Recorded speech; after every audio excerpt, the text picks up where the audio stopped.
বলা না বলার জগতে আপনাকে স্বাগত জানাই।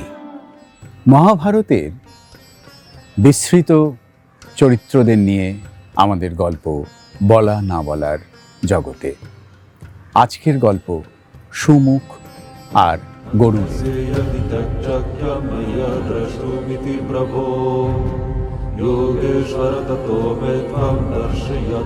মহাভারতের যুদ্ধ যখন অবশ্যম্ভাবী, তখন ঋষি কম্ব একবার শেষ চেষ্টা করবার জন্য দুর্যোধনের কাছে আসেন এবং তাকে একটি গল্প বলে বোঝাবার চেষ্টা করেন। সেই গল্পটি ছিল ইন্দ্রের সারথি মাতলির গল্প।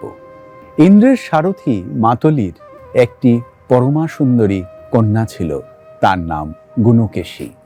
যে কোনো পিতার মতোই মাতলিও কন্যার জন্য একটি সুপাত্রের খোঁজে বের হন এবং খুঁজতে খুঁজতে তিনি পাতাল লোকে প্রবেশ করেন এবং সেখানে গিয়ে তার সাথে নারদের দেখা হয়।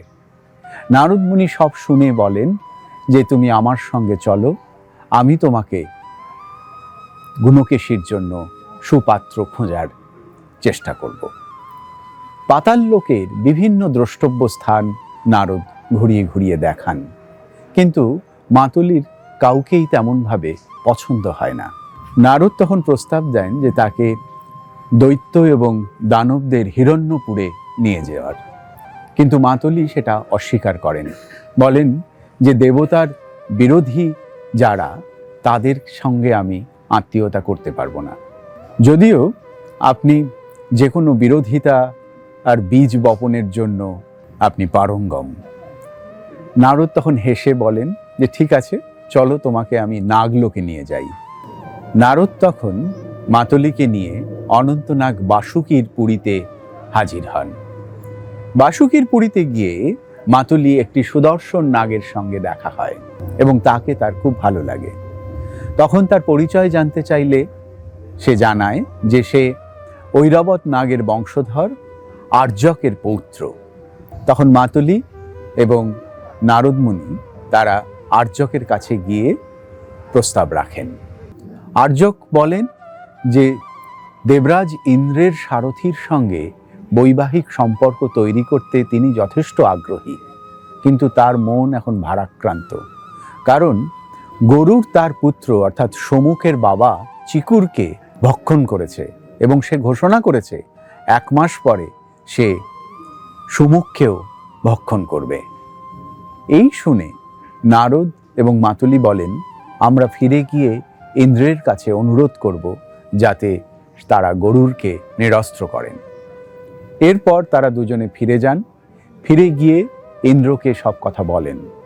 ইন্দ্রর কাছে তখন শ্রী বিষ্ণুও ছিলেন। সব কথা শোনার পর শ্রী বিষ্ণু বলেন ইন্দ্রকে যে বাসব, তুমি সুমুখকে অমৃত পান করিয়ে অমর করে দাও। ইন্দ্র অবশ্য তাকে অমৃত পান করাননি, কিন্তু সুমুখকে তিনি দীর্ঘায়ুর বর দেন। গরুর এই কথা শুনতে পেয়ে খুব অসন্তুষ্ট হন এবং তিনি ইন্দ্রের সঙ্গে দেখা করেন। গরুর তখন ইন্দ্রকে বলেন আপনাদের বরেই আমি সর্প ভক্ষণ করি, এখন আপনারা আমার কাজে কেন বাধা দিচ্ছেন? তখন ইন্দ্র বলেন এটা শ্রী বিষ্ণুর ইচ্ছেতেই হয়েছে, আমার এখানে কিছু করার নেই। গরুর তখন শ্রী বিষ্ণুকে বলেন আমি একজন অমিত শক্তিধারী পাখি, আমার একটি ডানার একটি পালকেই আমি শ্রী বিষ্ণুকে বহন করে ঘুরে বেড়াই, তা সত্ত্বেও আমি শ্রী বিষ্ণুর একজন সেবক এর কাজ করি, তাই আমার প্রতি এটা বলা কি আপনার উচিত হচ্ছে?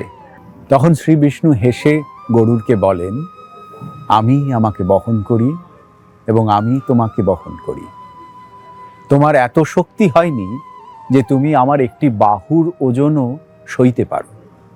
এই বলে শ্রী বিষ্ণু তার বাঁ হাতটি গরুরের কাঁধে রাখেন এবং সেই ভার সহ্য করতে না পেরে গরুর অচৈতন্য হয়ে যান। অবশেষে গরুরের জ্ঞান ফিরে আসে এবং তিনি বুঝতে পারেন যে তিনি ভগবান শ্রী বিষ্ণুর সঙ্গে তিনি লড়াইয়ে নেমেছিলেন।